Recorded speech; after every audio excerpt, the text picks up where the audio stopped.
Olá, eu sou Cristina Vidal, sou professora da USCS, sou professora de farmacologia em diversos cursos da Escola de Saúde, atuo também na farmácia escola e a minha especialidade é farmacologia clínica, gestão da assistência farmacêutica, entre outras disciplinas do curso de farmácia.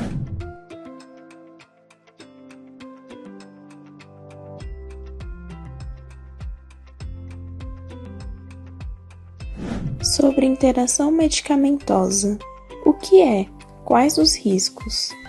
A interação medicamentosa ocorre quando o paciente toma entre 2 ou mais medicamentos ao mesmo tempo. Então, pelo menos 2 medicamentos, até entre 2 medicamentos já pode ocorrer uma interação medicamentosa. Geralmente a interação ela tem uma relação com o mecanismo de ação do medicamento. Então, por exemplo, a gente tem muito paciente que toma anticoagulante e às vezes um simples omeprazol, que muitas vezes pacientes tomam sem prescrição médica, pode interferir na ação desse anticoagulante. Então, é necessário que o médico, toda a equipe de saúde observe essas reações, A enfermagem tem uma relação muito grande nesse cuidado e muitas vezes é a enfermagem quem detecta esses problemas. Então a gente tem inúmeras interações medicamentosas, a gente tem que olhar sempre o paciente idoso, por exemplo, que toma muitos medicamentos, A gente costuma chamar isso de polifarmácia, e esses pacientes que tomam muitos medicamentos têm grandes chances de ter interações. O que pode acontecer caso uma pessoa faça uso de 2 antihipertensivos juntos, antihipertensivo mais diurético e antihipertensivo mais antidepressivo ou ansiolítico? Dentro desse contexto, é até interessante a gente tocar nesse assunto porque existem algumas interações que elas são até bem-vindas. Pacientes hipertensos, por exemplo, em alguns casos precisam associar 2 antihipertensivos, às vezes um antihipertensivo com um diurético. Muitas vezes esses ajustes são necessários até para tentar diminuir a dose de um antihipertensivo e aí com isso a gente diminui também os efeitos colaterais. Então algumas associações não são tão ruins, por isso que é muito importante sempre seguir a prescrição médica e acompanhar também. No caso da hipertensão é mais fácil porque a gente consegue fazer a aferição da pressão arterial do paciente, isso ajuda bastante. Antihipertensivo com ansiolítico, ou até mesmo com antidepressivos, também são muito comuns, Hoje em dia a gente vê muitos pacientes que são hipertensos e precisam tratar ansiedade, às vezes insônia e até mesmo depressão. Tem que tomar cuidado porque alguns antidepressivos atuam também e alteram um pouquinho a pressão arterial. Então, mais uma vez, quando o paciente precisa tomar esses 2 medicamentos juntos, ou até mesmo junto com o ansiolítico, é interessante monitorar a pressão arterial desse paciente. Fazer um acompanhamento, pedir para ele aferir a pressão diariamente durante uma semana, durante um período, e tentar ajustar. Se realmente ver que o medicamento está interferindo na pressão, esse paciente tem que voltar ao médico, normalmente é no cardiologista, fazer um relato, A enfermagem pode fazer isso, qualquer profissional da saúde pode relatar essas questões e pedir para o médico fazer um ajuste de dose do antihipertensivo, no caso. Sobre automedicação, quais os riscos, principalmente em pacientes hipertensos? Bom, a automedicação, ela realmente é vista como um problema mundial, No Brasil, a gente sabe que a população se automedica bastante. Por outro lado, existe um consenso sobre a automedicação consciente, orientada, até porque nem sempre os pacientes têm acesso a uma prescrição. Então, nem todo paciente consegue ir até o médico, A gente sabe que existe aí um certo trâmite, Tem que agendar uma consulta, tem que procurar uma unidade de saúde. Então, assim, a automedicação consciente, responsável, ela até pode existir. Mas na prática o que a gente vê é uma automedicação irresponsável, irracional. Então é um risco muito grande. Paciente hipertenso, por exemplo, qualquer medicamento que altere a pressão arterial dele, a gente sabe que é um sintoma, muitas vezes ele não percebe, uma doença silenciosa. Então o paciente hipertenso, ele precisa ter um cuidado especial com os medicamentos que ele toma.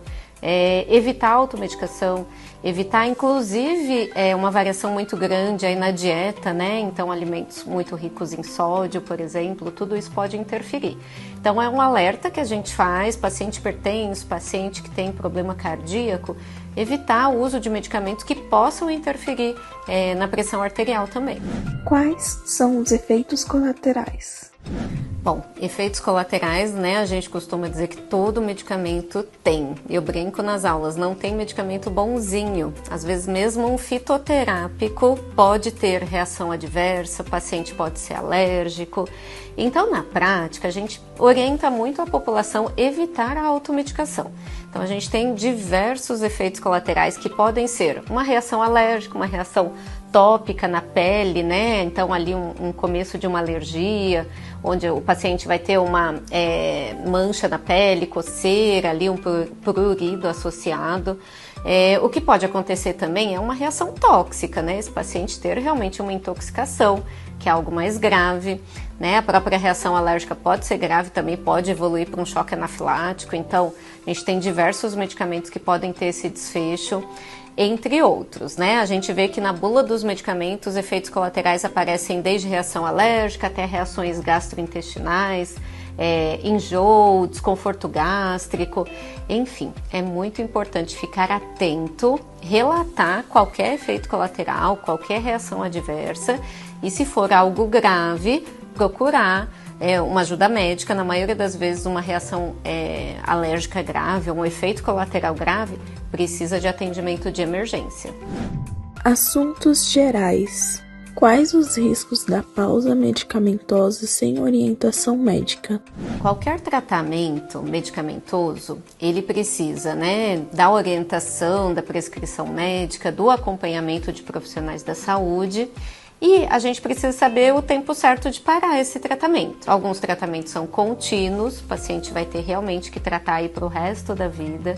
Outros tratamentos, o paciente pode realmente interromper, desde que orientado também pelo prescritor, né? A gente fala muito aí da prescrição médica, mas a gente também tem prescrição odontológica.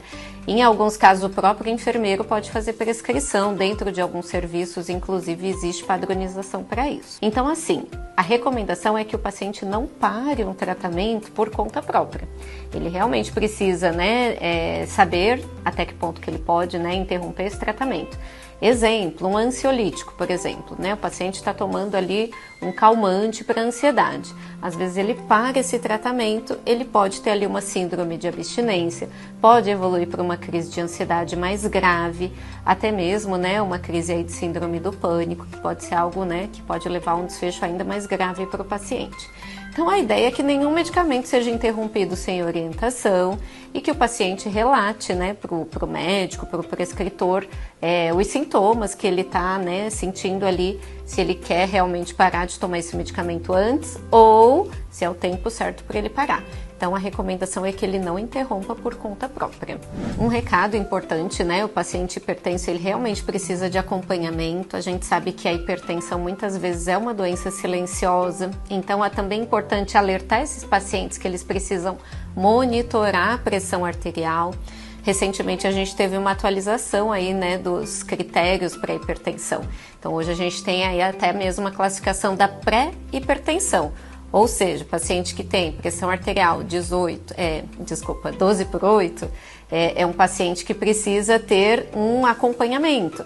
Ele ainda não é um paciente que vai ser medicado, não vai precisar de um tratamento farmacológico, mas ele precisa aí de uma mudança de hábitos, principalmente se ele estiver num grupo de risco. Então, o paciente hipertenso, a gente sabe que a hipertensão é uma doença silenciosa, mas ela está ligada a desfechos bastante graves, como infarto agudo do miocárdio, o próprio acidente vascular encefálico.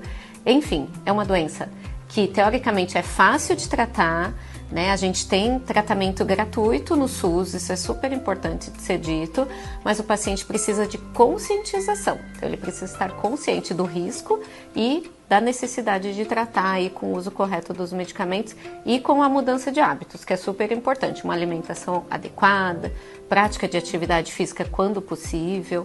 Então, é um paciente que realmente precisa muito dos cuidados de todos os profissionais da área da saúde e a enfermagem tem um papel aí fundamental dentro desse contexto.